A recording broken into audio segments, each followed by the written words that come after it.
Best varicose veins చికిత్సనే పొందండి. నొప్పి లేని చికిత్స కోసం సంప్రదించండి ఎబిస్ హాస్పిటల్.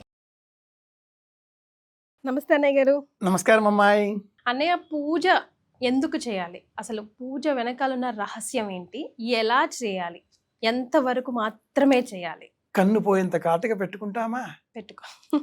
మనకు అందాన్ని ఇచ్చేంత మట్టుకే కాటుక అవసరం. కొంచెం చేసుకుంటే మేకప్ అంటారు, ఎక్కువ చేసుకుంటే డెకరేషన్ అంటారు. వినాయక మంటపాన్ని డెకరేట్ చేసినట్లుగా ఎక్కువ మేకప్ చేసుకోకూడదు.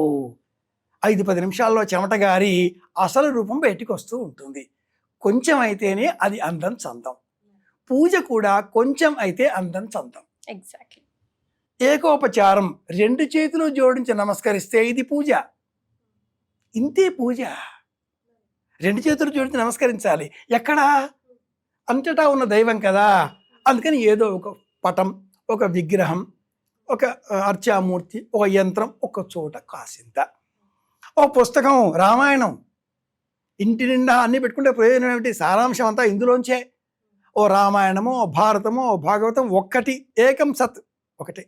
కొంచెం మనకు కావాలి కదండి, అందరికీ చెప్పాలి కదా. Classification of the society. ఒక్కడైతే ఒక్కటి సరే. 10 మంది 25 మంది అయ్యారు. ఒక కళాశాలలో 100 మంది పిల్లలు, ఒక టీచర్ సరిపోతాడు. 500, 5000 మంది, అప్పుడు 25 మంది టీచర్లు కావాలి, 25 రూములు కావాలి. 25 మంది ఒకే విధంగా చెప్పరు కదా, ఒక్కొక్కరు ఒక్కో పద్ధతి. A B C D caste system. అలాగే ఏర్పడినటువంటి వృత్తులు, వృత్తికి తగ్గ విద్యలు, విద్యకు తగ్గ దైవరూపం, చెట్లలో దైవాన్ని వెతుక్కోవడం. ఈ పూజ చేయడంలో పంచోపచారం. లం పృథ్వీ తత్వాత్మనే గంధం పరికల్పయామి. గంధవతి ఈ భూమికి పేరు. చిన్నగా పూజ అంటే ఏంటి? ఒక్క మాటలో చెప్పాలి అంటే, పూజ జ అంటే పుట్టడం, కొత్త బ్రతుకు తీసుకోవడం, నమస్కారం చేయడం ద్వారా. దీపం వెలిగిస్తున్నాం, అగ్నిని పూజిస్తున్నట్టు. ప్రాణాయామే వినియోగ, బ్రీత్ ఇన్ బ్రీత్ అవుట్, ఇడా పింగళిక సుషుమ్న, వాయువుని పూజిస్తున్నాం. కలశ ఆరాధనం కరిష్యే, చెంబులో నీటిని పూజిస్తున్నాం. అసలు కూర్చునే సమయంలో కూర్మాసనం, అక్షింతల వాసన చూసి వెనక్కి వేయాలి, పీట వేసుకోవాలి, కూర్చోవాలి. భూమిని పూజిస్తున్నాం. వెలుతురు, ఆకాశాన్ని పూజిస్తున్నాం. పాంచభౌతిక ప్రపంచాన్ని పూజా గదిలో చిన్న షెల్ఫ్లో ఒక్క అర్చామూర్తి మట్టికి ప్రతీక, 2 దీపాలు అగ్నికి ప్రతీక, చెంబులో నీటికి ప్రతీక, తీసుకునే శ్వాస, వెలిగే దీపపు కాంతి కదలికలు గాలికి ప్రతీక. గాలి సువాసనాభరితంగా ఉండాలి, అగరొత్తి. ఆ దేవుడికి మనం ఆయన ముఖం మీదకే పెట్టేస్తూ ఉంటాం. వాతావరణ శుభ్రం చేయడం కోసం ఒక అగరత్తి, దశాంగం గుగ్గులోపేతం. దేవుడు కూడా పారిపోయే విధంగా శ్వాస ఆడకుండా చేయకూడదు. పూజ అంటే ఇంతే.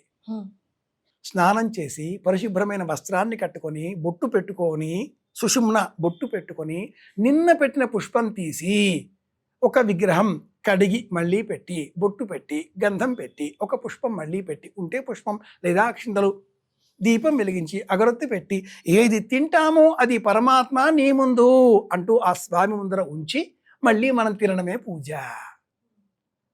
ఆత్మారాముడు గగ్గోలు పడిపోతున్నాడు తినకపోతే అంటూ ఉంటారు. పెట్టేదేమైనా ఉందా లేదా, కింద మీద అయిపోతుంది వ్యవహారం. ఆత్మారాముడు ప్రాణం లోపల. ఆ పదార్థం నాకు కాదు, నాలో ఉండే ప్రాణశక్తికి. ఇలా అనుకోవడమే పూజ.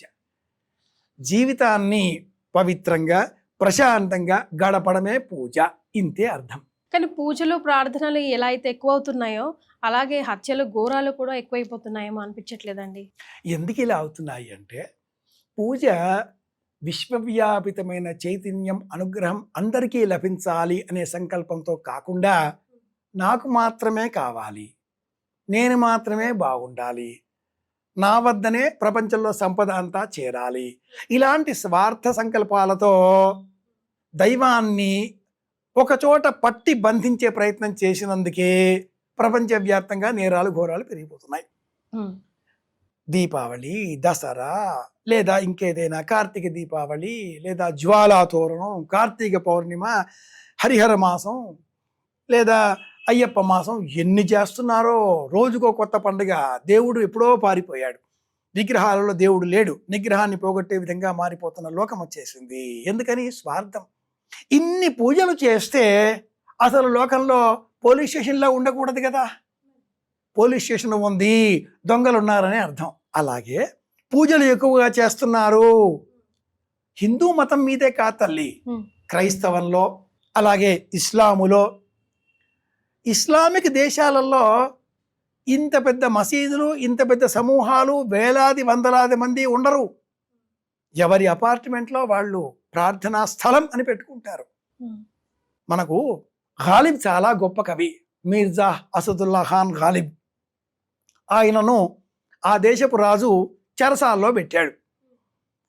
ముస్తకిల్ హస్నే కి ఆదత్ సే యే పతా లగతా హై కి దిల్ మే కోయి దర్ద్ చుపా రఖా హై. చాలా గొప్ప కవి. ఆ రుబాయిలన్నింటినీ కూడా దాశరథి తెలుగులో చేశాడు. మసీదు వైపు ఆయన కాళ్ళు పెట్టి పడుకున్నాడు.